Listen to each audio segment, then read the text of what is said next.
Ce 23 juin s'est tenue la réunion des directeurs généraux des douanes de la Confédération des États du Sahel et de la République du Togo, dont le chef de délégation évoque les profits à tirer de la mutualisation des expériences.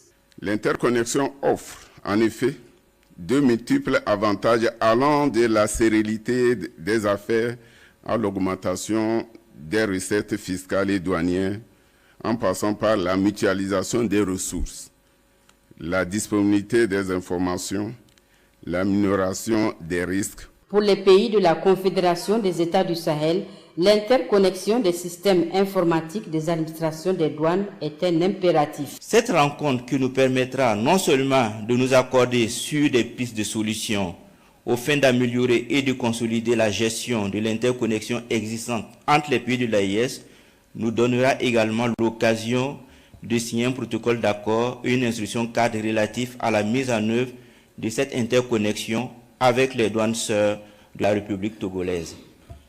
Les objectifs recherchés de l'interconnexion de nos systèmes informatiques douaniers consistent à simplifier et sécuriser les opérations de transit des marchandises à travers des échanges électroniques des informations et des données, à réduire les délais d'attente aux frontières et les coûts du transit et des transports. Les douanes du Niger déjà connectées à celles du Bénin, du Burkina Faso, de la Côte d'Ivoire, du Togo, du Mali et du Ghana comptent bien étendre le réseau.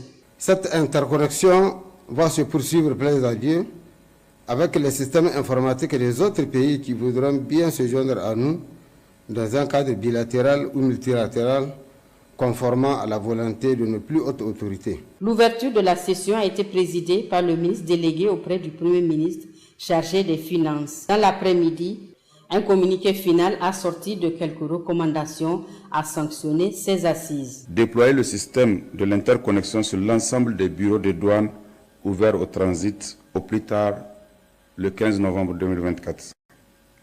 Faire participer les partenaires des administrations douanières, notamment les chambres de commerce, les conseils des chargeurs et les commissionnaires en douane agréés aux travaux d'interconnexion des systèmes informatiques pour faciliter l'adhésion à la réforme et sa parfaite mise en œuvre.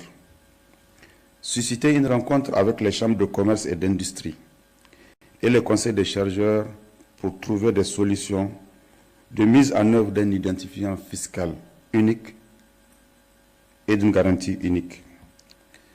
Établir un chronogramme de mise en œuvre effective de l'interconnexion entre le Mali, le Burkina et le Togo. Rendez-vous est ainsi pris pour juillet 2025 à Bamako au Mali pour la deuxième réunion des directeurs généraux des douanes de l'AES sur l'interconnexion des systèmes informatiques des administrations douanières.